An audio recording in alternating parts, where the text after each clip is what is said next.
Hello, everyone. This is Live Life Well TV host Robert Landau, and this is another episode of a series on Live Life Well TV that we call America's Greatest Personalities.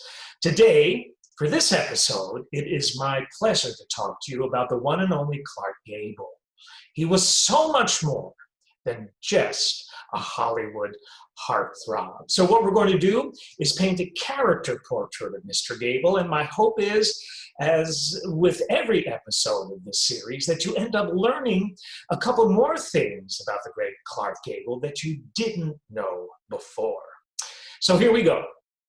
Here are some things that Clark Gable was famous for saying. Mr. Gable once said, "The only reason they come to see me is that I know that life is great, and they know I know." Clark also said, "I'm just a lucky slob who happened to be in the right place at the right time." On his acting ability, Gable once said, "I worked like a son of a bitch to learn a few tricks, and I fight like a wild steer to avoid getting stuck with parts I can't play." Gable also said this, "All this king stuff is pure BS. I eat, I sleep, I go to the bathroom just like everyone else." Clark also said, "I can't act worth a damn. When I die, they'll put on my tombstone, 'He was lucky and he knew it.'" And how about some facts that you might not have known before concerning Clark Gable? Did you know that when Clark was born, he was mistakenly listed as a female on his birth certificate? Did you know that Adolf Hitler esteemed the film star above all other actors besides Charlie Chaplin, and during the war offered a rather sizable reward to anyone who could capture and return Gable unscathed to Hitler? Did you know that when Gable took off his shirt in It Happened One Night back in 1934, revealing bare skin beneath rather than the typical undershirt, sales of undershirts nationwide reportedly showed a significant drop? And did you know that Clark Gable was seriously considered to play Tarzan in Tarzan the Ape Man in 1932, but he was deemed an unknown, so Johnny Weissmuller was chosen instead. If you happen to find any of Clark Gable's no less than 61 films interesting, just wait till you hear about the fascinating personality behind the stellar good looks and enduring screen legend. So, everybody pretty much knows the answer to this question. What film role was Clark Gable most famous for? And what was the film? Rhett Butler in, of course, the legendary Gone with the Wind. And did you know that Clark didn't even want to be in that cinematic masterpiece? In fact, he initially passed on just about all the films that would end up bringing him fame and fortune. And he actually should have passed on some of the others that he really wanted to do instead. William Clark Gable was born in Cadiz, Ohio on February 1st, 1901. The city still holds a film festival in his honor every year, and while you are there, don't forget to visit the Clark Gable Museum.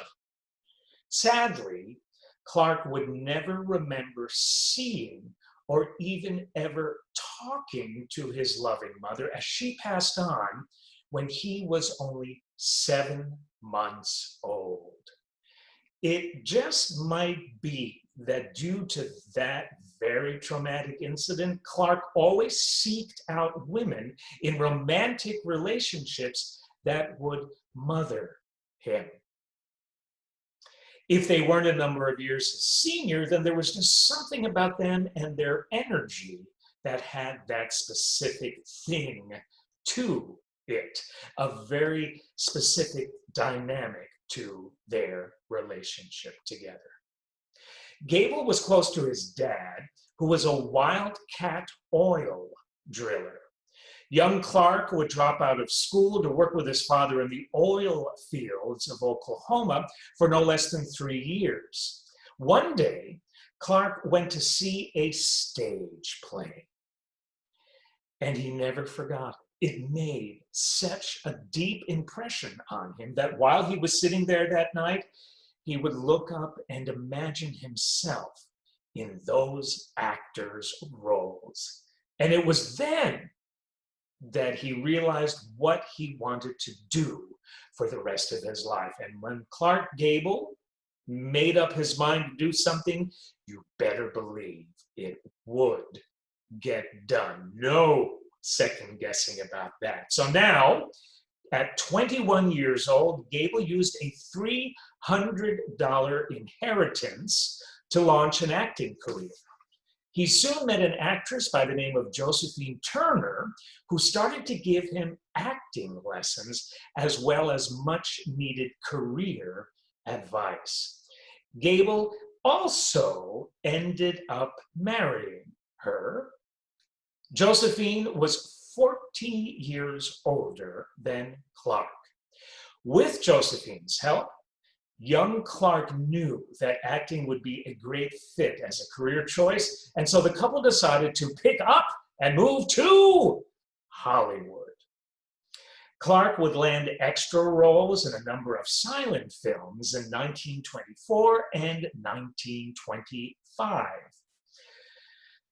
Work would eventually dry up for Clark, and he also eventually split from his marriage with Josephine Turner. Years later, Josephine would say the following: "I always knew that one day Clark would be a big star and not need me anymore. I told him that if he ever truly wanted a divorce, I would give it to him. He is a great actor, as I knew he would be from the very first day he came to me for acting lessons. And he also happens to be a first-class gentleman. Always was and always will be." What a fine lady she was, a true lady. So, with that said and done, Clark thought he would try his luck in New York City next.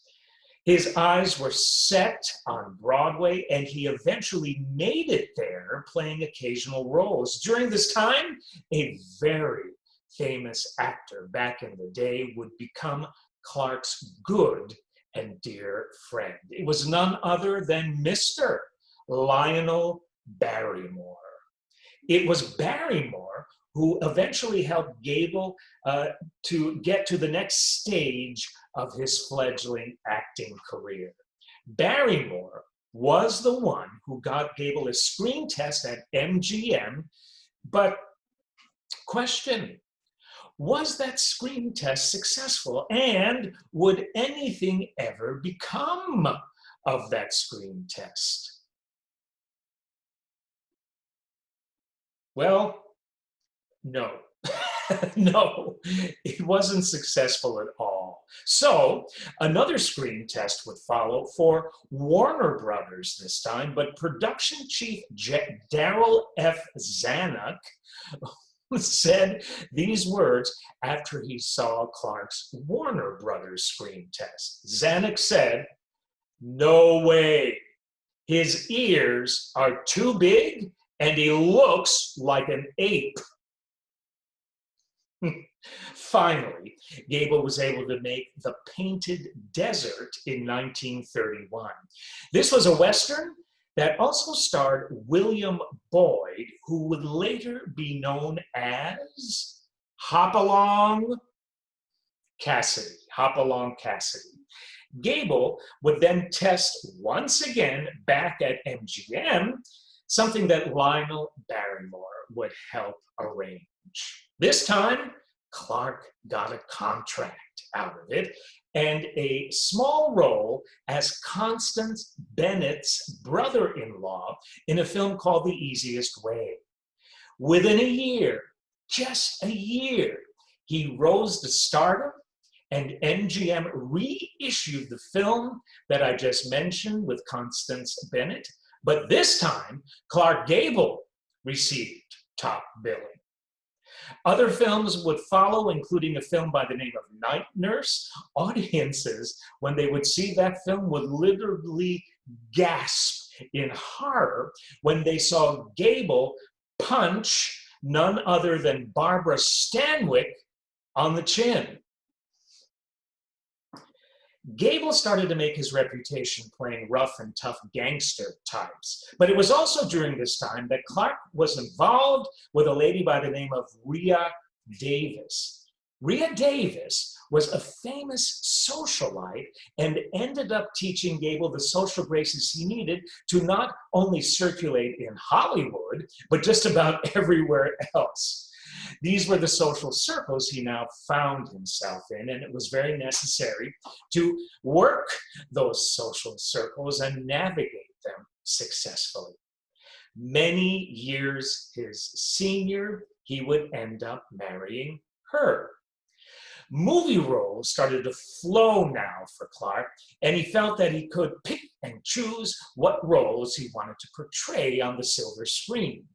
Gable was on a roll, and within the next couple of years, from 1931 to 1934, he was able to make movies with just about all of Hollywood's leading ladies. And here are just some. He would star with Garbo in a flick called Susan Lennox, Her Rise and Fall.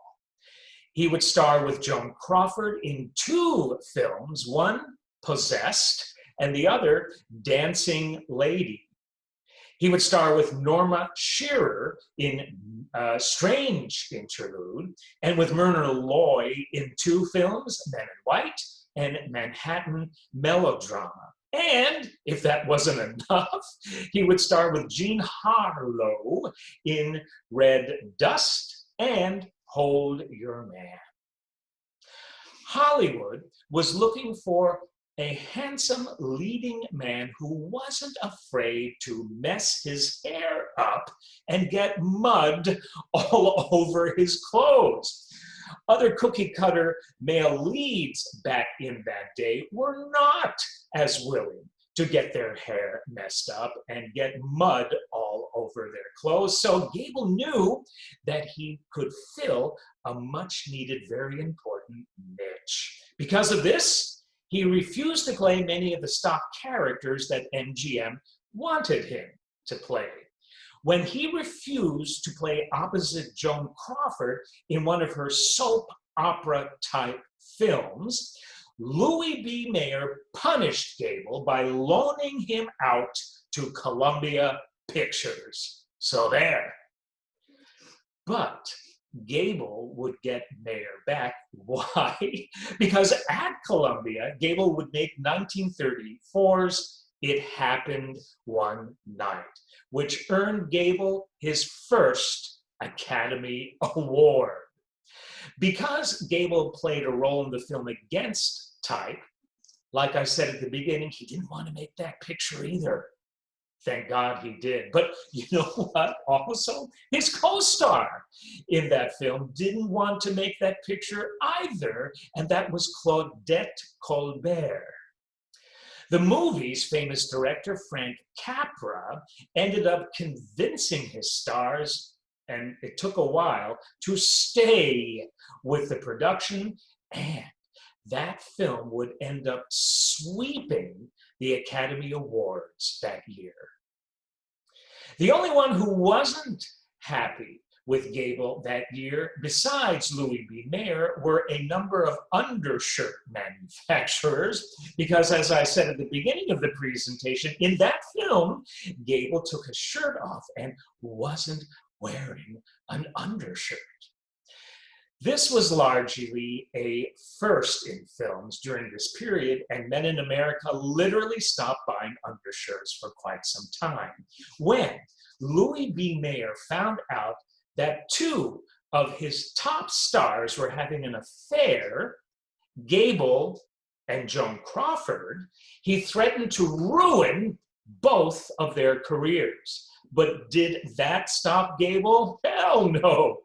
Remember when Daryl F. Zanuck called Gable an ape after one of his initial screen tests? Well, Zanuck all of a sudden came knocking at Gable's door for him to star in 1935's The Call of the Wild. The picture also starred Loretta Young, who Gable also ended up having an affair with. In fact, years later, Young's adopted daughter, Judy, would claim that she was their love child. Many successful films would follow for Clark during this period of time, but one of the most successful happened to have been his role as Fletcher Christian in Mutiny on the Bounty, which turned out to be one of MGM's biggest moneymakers. Gable even made a musical film during this period where he was featured with a hat and cane and tails, singing and dancing to Puttin' on the Ritz. The footage is on YouTube. We can't show clips like that here because of copyright reasons, but go onto YouTube and plug in Puttin' on the Ritz, Clark Gable dancing. The footage is amazing. And you know what? He pulls it off beautifully, but he must have been dying inside. The film, 1939's Idiot's Delight, was also a huge hit, but probably the most successful film Gable ever made, as we talked about at the beginning, was, of course, Gone with the Wind. And as I said at the beginning, Gable didn't want to do it. But by the time Clark saw those now legendary words, "Frankly, my dear, I don't give a damn," at the film's sensational premiere, MGM knew they had one of the most incredible films ever made on their hands. Now Gable was dubbed the King of Hollywood and reached stratospheric heights as one of the greatest male movie stars of all time. He didn't seem to care ever about things like that, and he always took his fame and heartthrob status and all the publicity, the endless publicity, the head of hoppers and so on and so forth. He took all of that in stride. What a wonderful, healthy mindset to have if you're that kind of a legendary star. I mean, think of it. You can't go out of your house to the supermarket and buy groceries without the whole thing being recorded on, by photos and video and film. Very difficult to maintain a proper positive mindset when you become a Hollywood star. True to this day. What he did care about, though, was his intense relationship at the time with none other than the amazing Carole Lombard. They had made a film together, but there were no initial sparks on that set. But on January 25th, 1936, there were. But it wasn't a film. The venue was a formal ball in Hollywood called the White Mayfair Ball. The two stars carried on with one another at the ball, but actually ended up having a fight by the end of the evening. The next day, get this, Gable awoke to a flock of doves that were released in his hotel apartment. Yeah, in his hotel apartment. We ain't talking about out of doors. It was in his apartment. Can you imagine? Lombard had secretly paid the staff of the hotel to do that. It was now Valentine's Day, and since Lombard knew that Gable loved cars, she had a Model T brought to a body shop and had huge red hearts painted all over it. She then saw to it that it was promptly delivered to the MGM lot where Gable was currently working on a film.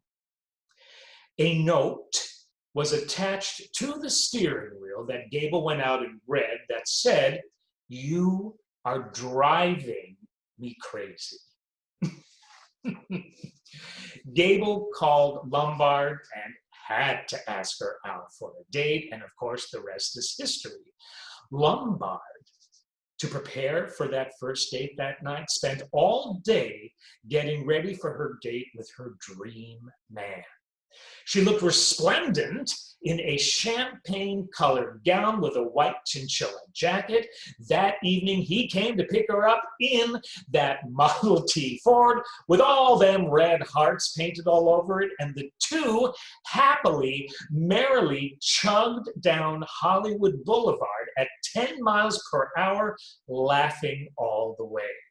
That would have been a sight to be seen, I would think. That was the start of one of Hollywood's greatest love affairs, true love affairs. Both felt that this was a match made in heaven. They felt that they were true, lasting soulmates.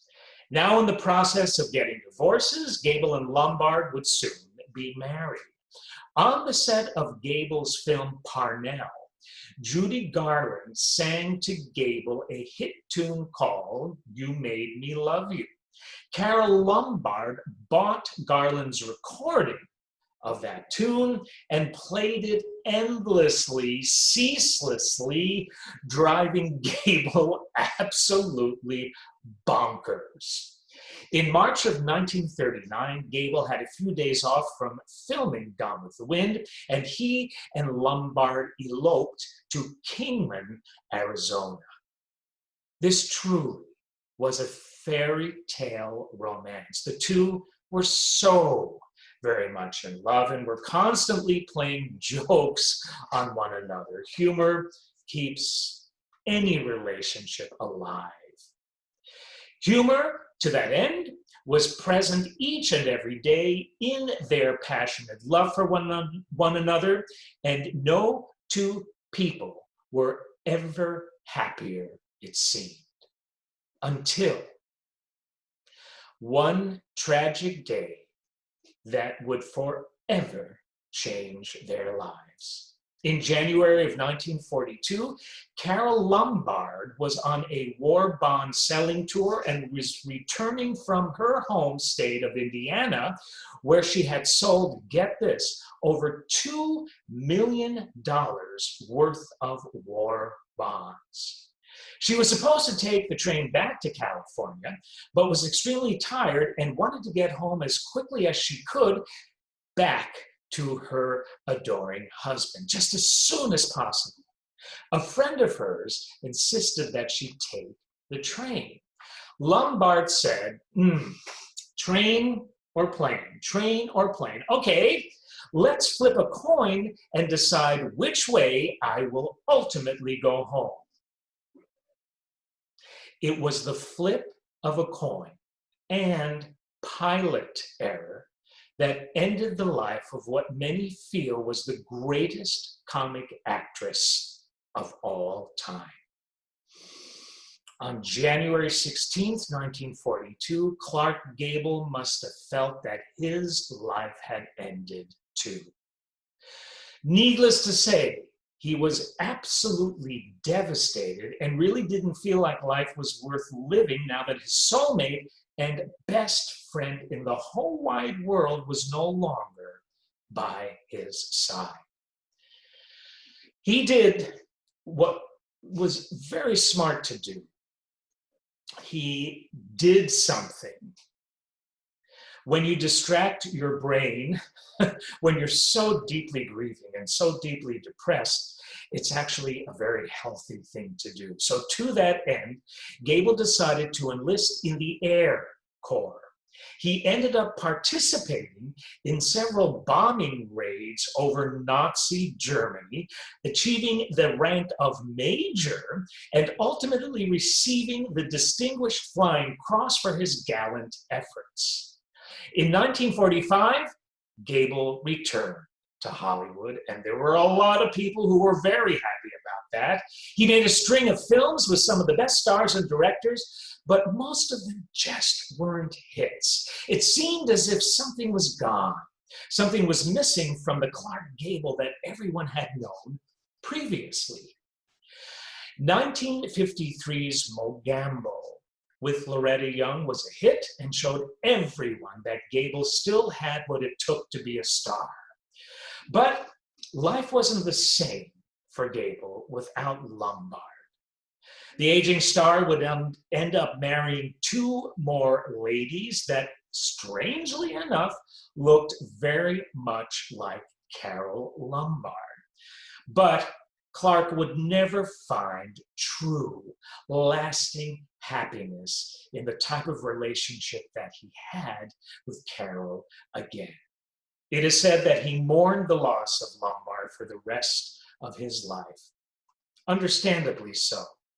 The King would make a number of films all the way to 1960, but it looked like Gable was starting to lose his luster at the box office. It was in a film called The Misfits that put Gable on the map once again. Director John Huston could see that during filming, Gable was pretty weary. He was very tired. He was very spent. But John Huston, the director, was able to channel this weariness into Gable's character in the movie, which was that of an aging, brooding horse wrangler in this Arthur Miller film of 1961. The picture also starred Marilyn Monroe and Montgomery Clift. Much has been written concerning what went on during the filming of The Misfits. Here are the words of a Hollywood reporter when he wrote, "I watched from a distance with others of the crew and cast as Gable was literally dragged on a rope behind a truck going 30 miles per hour over the hot, dry desert. We applauded when, after several minutes of filming, Huston shouted, 'That's a wrap!' Gable," the reporter goes on to say, "was heaving like an old plow horse as he limped back to his trailer." Clark Gable passed of a heart attack a number of days after The Misfits wrapped. As in any life, there are many ironies. Listen to just a few that pertain to the life of Clark Gable. Gable was the only child born by his mother. And as you know now, she didn't live long enough for Clark to see or talk to her. Gable himself died before his only son, John Clark, was born in March of 1961. Gable once said these words, "Working with Marilyn Monroe on The Misfits nearly gave me a heart attack. I have never been happier when a film ended," unquote. A few days after he said those words, Clark Gable died of coronary failure, of a heart attack. Strangely enough, this too was to be Marilyn Monroe's last film. In closing, many stars are short men who appear bigger than life on screen. William Clark Gable was bigger than life on and off the screen, and the public knew it and loved him. He had that magic quality called presence, called charisma in every film he made. Even the early ones, he made his roles so very believable.